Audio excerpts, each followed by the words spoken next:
В първите дни на църквата, вярващите живееха като едно. Продаваха имоти и даваха парите на апостолите, за да няма нито един в нужда.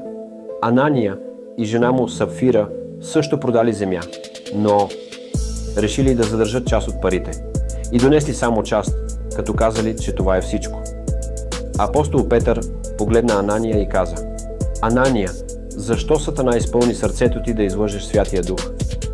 Не на човека лъжеш, а на Бога.“ И Анания падна мъртъв. Хората се оплашиха, изнесоха тялото. След няколко часа дойде и Сапфира, без да знае какво се е случило. Петър я попита: „Това ли е цялата сума?“ Тя каза: „Да, толкова получихме.“ Петър отвърна: „Защо се съгласихте да изпитате Духа Господен? Ето, тези, които погребаха мъжа ти, идват и ще изнесат и теб.“ Сапфира падна мъртва и страх обхвана цялата църква, защото лъжата пред хора може да мине, но пред Бога никога. Бог не иска пари. Бог иска сърце, което е честно пред Него.